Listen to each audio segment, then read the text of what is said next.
Good morning everybody. और आज जो हम लोग पढ़ने वाले हैं वो यूनिट एंड डायमेंशन को समाप्त कर दिए थे।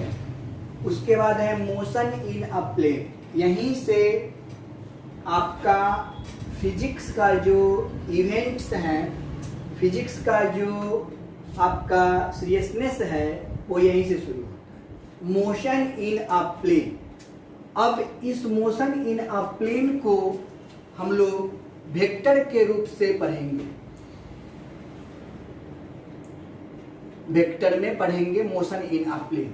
आपके दिमाग में एक बात आने लगा होगा कि आखिर मोशन इन अ प्लेन जो है वह क्यों इसका नाम पड़ा। ठीक, तो समझिए इस बात को। प्लेन क्या होता है? प्लेन जो होता है आप लोग पढ़े होइएगा। कुल मिला के प्लेन जो होता है वह फिलहाल दो प्रकार के हुआ और इसी से आगे चल के तीन प्रकार के बने। प्लेन जो होता है वह एक्स प्लेन और वाई प्लेन होता है। इस एक्स प्लेन और वाई प्लेन, एक्स प्लेन और वाई प्लेन के जो बीचों बीच ऊपर की ओर इस तरीके से, जैसे ये पेन है, देखिए ये और ये बाहर की ओर जो होता है उसी को हम बोलते हैं जेड प्लेन। तो यहाँ ये एक्स प्लेन हो गया, ये वाई प्लेन हो गया और ये जो बाहर की ओर होगा जेड प्लेन होगा। तो इसको हम लोग बोर्ड पे दिखा नहीं सकते हैं, इसीलिए इसके नीचे हम लोग खींच देते हैं और ये जेड प्लेन हो जाता है। तो ये एक्स प्लेन हो गया, वाई प्लेन हो गया और जेड प्लेन हो गया। इस प्लेन में ही दुनिया की कोई भी चीज जो है वो मोशन कर सकता है, मूव कर सकता है। तो कहने का मतलब कि आप यहाँ पर देखो, अगर हम एक्स और वाई प्लेन की बात करते हैं तो ये एक्स एक्सिस हो जाता है। तो इधर एक्स है तो इधर एक्स डैश है, इधर वाई है तो इधर वाई डैश है। यहीं पे देखा गया कि एक्स प्लेन और वाई प्लेन के हेल्प से ही बनाया गया आपका डायरेक्शन, क्योंकि एक्स ये ओरिजिन है। एक्स के पॉजिटिव डायरेक्शन को कहा गया ईस्ट, इसको कहा गया वेस्ट, इसको कहा गया नॉर्थ और इसको कहा गया साउथ। यानी यहीं से निकल गया ईस्ट वेस्ट नॉर्थ साउथ। अगर कोई ऑब्जेक्ट या कोई व्यक्ति आपको इस डायरेक्शन में मूव करता है तो एक्स प्लेन के ईस्ट डायरेक्शन में मूव कर रहा है। अगर कोई व्यक्ति हमें अगर इस डायरेक्शन में मूव करता है तो हमको क्या पता चलता है कि वह वेस्ट डायरेक्शन में मूव कर रहा है। अगर कोई वो व्यक्ति ऊपर की ओर चढ़ता है तो वह वाई डायरेक्शन में मूव करता है। अगर कोई व्यक्ति आपका एक्स और वाई यानी कि बीचों बीच अगर कोई मूव करता है, एक्स और वाई के बीचों बीच मूव करता है तो उसको हम कहते हैं कि जेड प्लेन में मूव कर रहा है। तो मूव करने के लिए आपको सबसे पहले क्या चाहिए? अगर एक प्लेस से दूसरे प्लेस तक, यहां से यहां तक आप मूव करते जाते हो, यहां से यहां तक के आते हो, ध्यान दीजिएगा इस बात पर। अगर आप यहां से यहां आते हो तो आप क्या तय किए? सबसे पहले आपने डिस्टेंस तय किया और इस डिस्टेंस को तय करने में, यहां से यहां तक के आने में आपको एक डायरेक्शन में आना पड़ा, आपको एक डायरेक्शन में आना पड़ा। तो ये आपका जिस डायरेक्शन में आपने गया वह रिप्रेजेंट किया डायरेक्शन और ये डिस्टेंस। ठीक, तो डायरेक्शन और डिस्टेंस दो चीज बहुत इंपॉर्टेंट बात रखा यहाँ।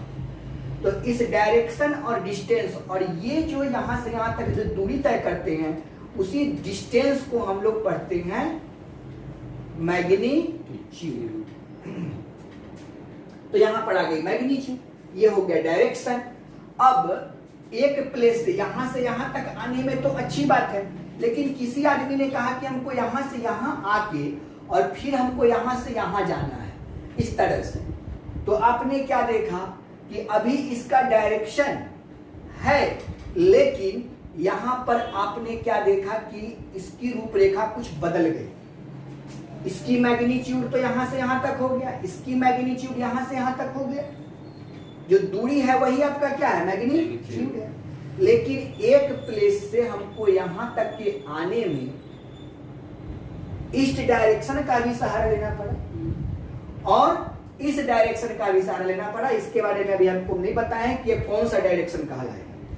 यानी यह भी एक डायरेक्शन है, ये भी एक डायरेक्शन है, लेकिन वो डायरेक्शन हमको पता नहीं है। तो अभी इसके बारे में हम लोग चर्चा करेंगे। तो यहाँ पर डायरेक्शन भी है, इसमें भी दूरी है, इसमें भी दूरी है, लेकिन यहां से यहां तक हमको क्या करना है, जोड़ना पड़ा।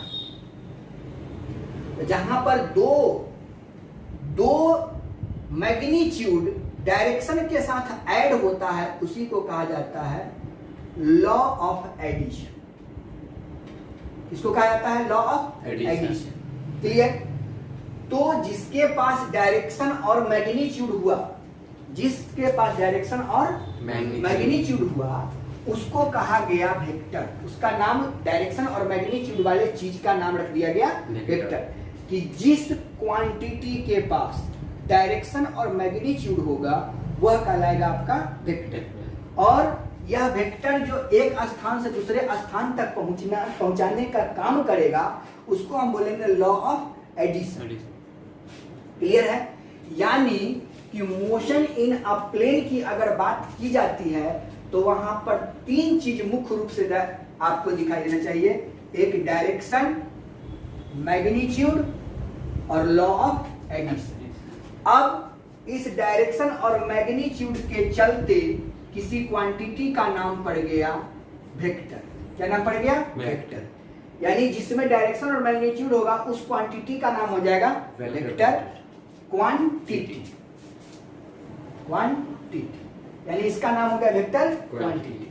अब यहां पर देखिए कि डायरेक्शन और मैग्नीट्यूड के चलते इसका नाम हो गया वेक्टर क्वांटिटी। और जब ये जोड़ने का काम करेगा तो यहां पर एक लॉ नियम बन जाएगा और वह कहलाएगा law of vector addition quantity. Law of vector addition quantity. तो यह कहां पे मिला आपको? एक प्लेन में मिला आपको, एक प्लेन में मिला।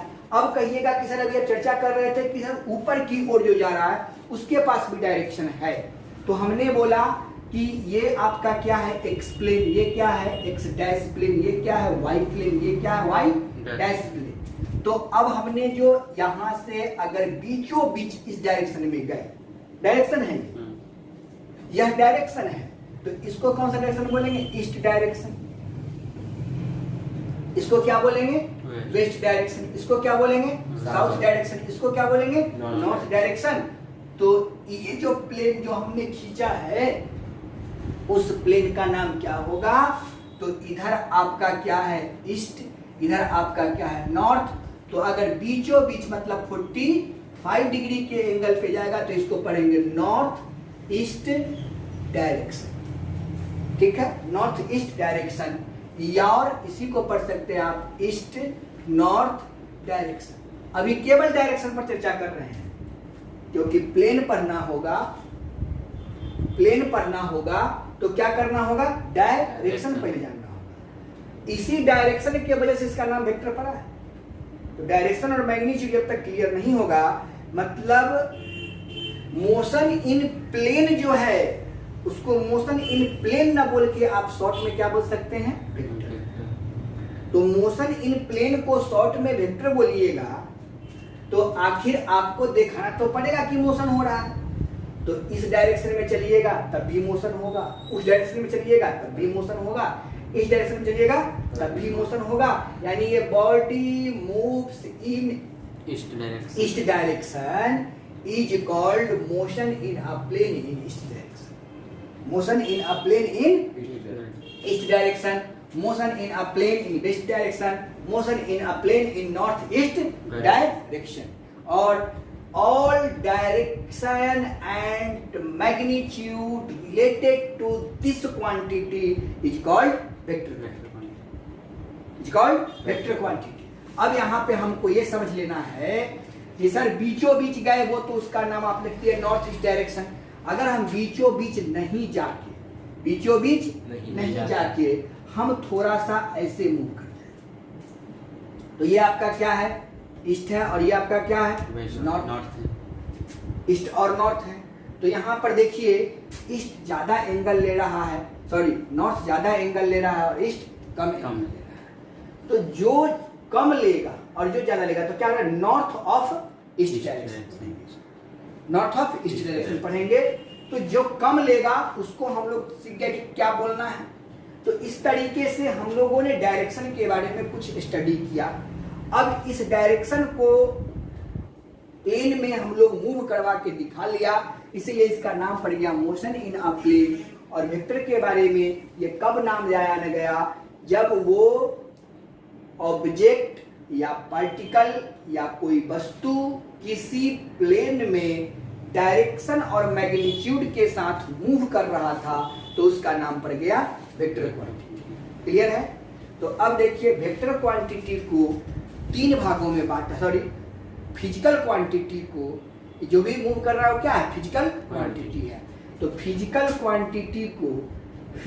क्वांटिटी को कितने भागों में बांटा गया, तीन भाग। पहला वेक्टर क्वांटिटी, दूसरा स्केलर क्वांटिटी और तीसरा tensor quantity. Vector quantity, scalar quantity और टेंसर क्वांटिटी। वेक्टर क्वांटिटी किसको कहेंगे, जिसके पास डायरेक्शन, मैग्नीट्यूड और लॉ ऑफ वेक्टर एडिशन का नियम को पालन करें। समझ गए? वेक्टर क्वांटिटी किसको कहेंगे, जिसके पास क्या होगा, डायरेक्शन होगा, मैग्नीट्यूड होगा और वह लॉ ऑफ वेक्टर एडिशन के नियम को पालन करेगा। मतलब एक वेक्टर दूसरे वेक्टर के साथ क्या हो जाए, ऐड हो, उसी को हम बोलेंगे लॉ ऑफ वेक्टर एडिशन। मतलब अगर यह ए है या बी है और ये सी है तो इसको जोड़ेंगे कैसे, vector A B plus vector B C. समझे? तो ये जोड़ने का नियम हुआ, यानी जो जोड़ने के नियम को पालन करेगा उसको हम लोग वेक्टर कहेंगे। आज आपको हम केवल इंट्रोडक्शन बताएंगे कि कैसे इसका करते हैं वेक्टर। तो ये वेक्टर हो गया। अब वेक्टर को जो डिनोट किया गया तो आपको हम क्या बताएं कि जिसमें डायरेक्शन और मैग्नीट्यूड आ गया, जिस क्वांटिटी में, जिस फिजिकल क्वांटिटी में डायरेक्शन और मैग्नीट्यूड आ गया उसको हम लोग वेक्टर क्वांटिटी बोलेंगे। तो अब बताइए कि अगर इस तीर के निशान को हम दिखाते हैं तो क्या मैग्नीट्यूड इस क्वांटिटी में नहीं है, डायरेक्शन नहीं है, अर्थात ये कौन सा क्वांटिटी है, वेक्टर क्वांटिटी है। यानी हमने क्या सीखे कि इस सिंबल को हम लोग वेक्टर क्वांटिटी बोलेंगे। समझ गए? अगर इसको पढ़ेंगे तो क्या पढ़ेंगे, इसको पढ़ेंगे वेक्टर ए, इसको पढ़ेंगे वेक्टर ए। अगर इसको क्या पढ़ेंगे हम, इसको पढ़ेंगे वेक्टर ए। ठीक है, इसको पढ़ेंगे हम लोग वेक्टर ए। तो ये आपका हो गया वेक्टर ए बी, इसको वेक्टर पढ़ेंगे। ठीक, तो हम लोगों ने क्या देखा कि वेक्टर को पढ़ने के लिए मुख्य रूप से तीन चीज की जानकारी हमको होनी चाहिए। समझ गए? वो तो स्पष्ट हो गया। अब देखिए कि लॉ ऑफ वेक्टर एडिशन में क्या नियम देखिए। लॉ ऑफ वेक्टर एडिशन का नियम आपने क्या देखा उसको देख लीजिए। लॉ ऑफ वेक्टर एडिशन अगर आपको बनाना होगा वहां से एक कंसेप्ट बनेगा। देखिएगा, अगर ये आपका कोई वेक्टर ए है और ये आपका वेक्टर बी है तो आप क्या देख रहे हैं, वेक्टर ए का ई क्या है, हेड है, और ये वेक्टर बी का क्या है, टेल है।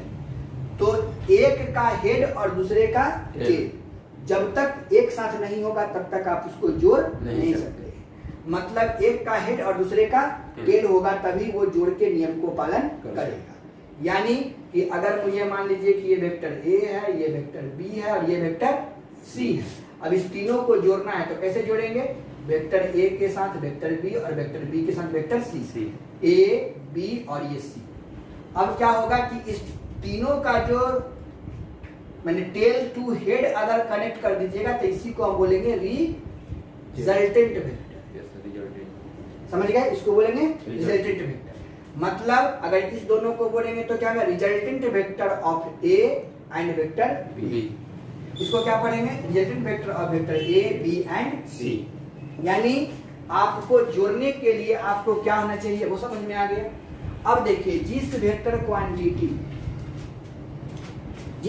क्वांटिटी के डायरेक्शन में वेक्टर क्वांटिटी होगा उसको हम लोग बोलेंगे पॉजिटिव वेक्टर। यानी इस वेक्टर ए को क्या पढ़िएगा, पॉजिटिव वेक्टर ऑफ ए।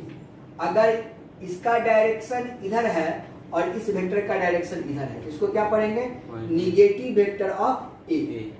ठीक, अगर मान लीजिए कि ये पॉजिटिव वेक्टर ऑफ ए है और इधर की ओर हम ले लिए निगेटिव वेक्टर ऑफ ए, और दोनों का मैग्नीट्यूड क्या है, इक्वल है।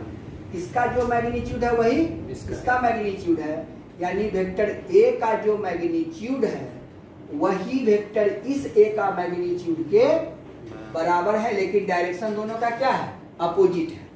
डायरेक्शन दोनों का अपोजिट है। अगर इक्वल डायरेक्शन न हो के अपोजिट डायरेक्शन हो और मैग्नीट्यूड इक्वल हो, दोनों तरफ मॉड लगा दीजिएगा तो क्या पड़ेगा उसको, मैग्नीट्यूड। दोनों का मैग्नीट्यूड आपका इक्वल हो जाए तो इसका सम करने के लिए कहेगा, सम मतलब जोड़ने के लिए। तो वेक्टर ए का मैग्नीट्यूड और अपोजिट डायरेक्शन में है, मतलब ये इधर की ओर होगा तो क्या हो जाएगा, माइनस। अब इस दोनों को जोड़िएगा तो क्या हो जाएगा, a minus A equal to 0। मतलब इस केस में आप देख सकते हैं पॉजिटिव वेक्टर को, इस केस में देख सकते हैं नेगेटिव वेक्टर को, और इस केस में देख सकते हैं जीरो वेक्टर को। यानी वेक्टर के काइंड सब दिखने लगा कि पॉजिटिव वेक्टर हो सकता है, नेगेटिव वेक्टर हो सकता है, जीरो वेक्टर हो सकता है। अब बताइए कोई व्यक्ति जो है इस पॉइंट ए से इस पॉइंट बी तक जाता है तो क्या होता है, पहले ए से धीरे धीरे बढ़ते बढ़ते बढ़ते बढ़ते बढ़ते बी तक गया होगा। दोनों के बीच की दूरी अगर निकालना होगा, पोजीशन निकालना होगा कि ए से बी का पोजीशन क्या है, तो क्या लिखना होगा, ए बी का जो पोजीशन है वह बी माइनस ए के बराबर है। यानी पोजीशन वेक्टर का डिफिनेशन क्या निकल जाएगा, आपका फाइनल में से इनिशियल को क्या करना है, घटा देना है। तो इसको इस फॉर्म को क्या बोलेंगे, पोजीशन वेक्टर बोलेंगे। इसको बोलेंगे हम लोग पोजीशन वेक्टर। इस फॉर्म को हम लोग क्या बोलेंगे, पोजीशन वेक्टर। ठीक है, इस वेक्टर को हम लोग क्या बोलेंगे, पोजीशन वेक्टर बोलेंगे। अब मान लीजिए कि हमको क्या देखना है, सब के बारे में पहले समझ बाद जब इसको हम पढ़ाएंगे तो आपको बहुत बढ़िया समझ में आएगा। अब पोजीशन वेक्टर का क्या होगा, अब देखिए, अब मान लीजिए कि ये वेक्टर ए है, ये बी है। ए बी के साथ हम किसको जोड़ रहे हैं, बी सी को, सी ए बी सी हो गया। ठीक, इसको क्या बोलोगे, ए बी, इसको क्या बोलोगे, बी सी। दोनों को क्या कर रहे हो, ऐड कर रहे हो। तो vector A B plus vector B C को जब हम जोड़ेंगे तो ए बी के क्या लिखेंगे, vector B minus vector A, और बी सी के लिए क्या लिखेंगे, vector C minus vector B. अब बी से बी क्या हुआ, कट गया, तो यहाँ पर क्या बचा, सी माइनस ए, और सी माइनस ए किसके बराबर होता है, ए सी के। यानी ए से लेके सी तक कैसे गया, ए से लेके सी तक। मतलब हमने क्या देखा कि अगर आप ए बी के साथ बी सी को जोड़िएगा तो आपको क्या प्राप्त होगा, ए सी। सी ए प्राप्त नहीं हो रहा है, क्या प्राप्त हो रहा है, A C. This A C is said to be resultant vector. इसको हम लोग क्या पढ़ेंगे, रिजल्टेंट वेक्टर पढ़ेंगे। यानी हमको समझ में आ गया कि रिजल्टेंट ऊपर से नीचे नहीं आएगा, नीचे से ऊपर जाएगा। मतलब इस पोजीशन वेक्टर से हमको समझ में आ गया। अब यहाँ से इस पोजीशन वेक्टर के आधार पर हम लोग दो वेक्टर को जोड़ेंगे तो क्या उसका रूल बनेगा। तो यहाँ पर इसके आधार पर वेक्टर का चार प्रॉपर्टी मैंने लिखा। चार प्रॉपर्टी में क्या लिखा कि सम ऑफ टू और मोर वेक्टर क्वांटिटी, समझे, इज कॉल्ड वेक्टर क्वांटिटी। यानी दो या दो से अधिक वेक्टर क्वांटिटी को जब ऐड करोगे तो क्या मिलेगा, वेक्टर क्वांटिटी मिलेगा। दूसरा, आप इसी को दूसरे फॉर्म में क्या लिख सकते हैं कि आप लिख सकते हैं कि टू और more physical quantity can be added, two और more physical quantity can be added when their unit and dimension are same. Vector quantity का पहला प्रॉपर्टी है कि दो या दो से अधिक फिजिकल क्वांटिटी को आप तभी जोड़ सकते हैं जब उसका यूनिट एंड डायमेंशन क्या होगा, सेम होगा। दूसरा कंडीशन क्या है कि सब्ट्रैक्शन ऑफ टू और more physical quantity when their unit and dimension are same. दो या दो से अधिक फिजिकल क्वांटिटी को आप तभी घटा सकते हैं जब उसका यूनिट एंड डायमेंशन सेम होगा।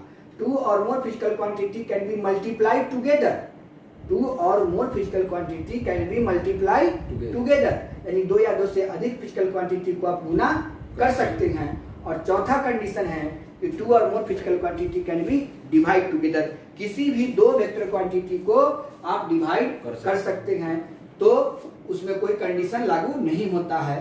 किसी भी दो वेक्टर क्वांटिटी को आप मल्टीप्लाई कर सकते हैं, लेकिन दो या दो अधिक वेक्टर क्वांटिटी को जोड़ना होगा तो वेक्टर क्वांटिटी होना चाहिए और सब्ट्रैक्शन भी करना होगा तो वेक्टर क्वांटिटी होनी चाहिए। लेकिन मल्टीप्लाई में एक वेक्टर क्वांटिटी हो सकता है, दूसरा स्केलर क्वांटिटी भी हो सकता है। मतलब उसमें जरूरी नहीं है कि दोनों वेक्टर क्वांटिटी हो। गुना में और भाग में जरूरी नहीं हो कि वेक्टर क्वांटिटी हो, लेकिन एडिशन और सब्ट्रैक्शन में ये जरूरी है कि वेक्टर क्वांटिटी होना चाहिए। यह स्पष्ट हुआ। अब इसके बाद जो है इतना कुछ जब हम लोग जान जाते हैं तब वेक्टर क्वांटिटी के पर तब हम लोग वेक्टर क्वांटिटी का डिफिनीशन निकालते हैं। लेकिन सबसे पहले हम लोग क्या करते हैं पढ़ाई करने के समय, कुछ जाने या नहीं जाने, सबसे पहले वेक्टर क्वांटिटी का डिफिनीशन। अब यहाँ से ही आप डिफिनीशन निकाल सकते हैं। वेक्टर क्वांटिटी का डिफिनीशन क्या होना चाहिए कि that physical quantity which has क्या होना चाहिए, डायरेक्शन, मैग्नीट्यूड, और आप क्या कर रहे हो, जोड़ने का काम कर रहे हो। क्या कर रहे हो, जोड़ने का काम कर रहे हो। तो that physical quantity which has direction, magnitude as well as law of vector addition is called vector। समझ गए। उसके बाद फिर से हम लोग प्रॉपर्टी ऑफ वेक्टर लिखेंगे। उस प्रॉपर्टी ऑफ वेक्टर में ये लिखेंगे कि दो या दो से अधिक वेक्टर क्वांटिटी को आप तभी जोड़ सकते हैं जब उसका यूनिट एंड डायमेंशन सेम हो, घटा तभी सकते हैं जब उसका यूनिट एंड डायमेंशन सेम हो, लेकिन गुना करने और भाग करने में यूनिट एंड डायमेंशन का सेम होना जरूरी नहीं है। उसके बाद हम लोग पढ़ते हैं इस दोनों वेक्टर क्वांटिटी का रिजल्टेंट कैसे निकाला जाता है और कैसे बनाया जाता है। इस तमाम चीजों पर हम लोग अगले वीडियो में डिस्कस करेंगे ताकि आप लोगों को इसका पूरा विस्तार पूर्वक हम बता सके। आज हम इतना इसलिए बताएं क्योंकि आप लोगों को पता चलना चाहिए कि हम लोग का शुरू हो गया है मोशन इन अ प्लेन। तो मोशन इन अ प्लेन को पढ़ने के लिए सब कुछ सिंबल है जिसके बारे में आपको जानना पड़ेगा। जान भी गए होंगे। अगले वीडियो में इसका हम थ्योरी, कंसेप्ट और न्यूमेरिकल के साथ आएंगे और वेक्टर क्वांटिटी का पूरा विस्तार पूर्वक आपको पढ़ाएंगे। तो आज यहीं तक। जय हिंद, जय भारत।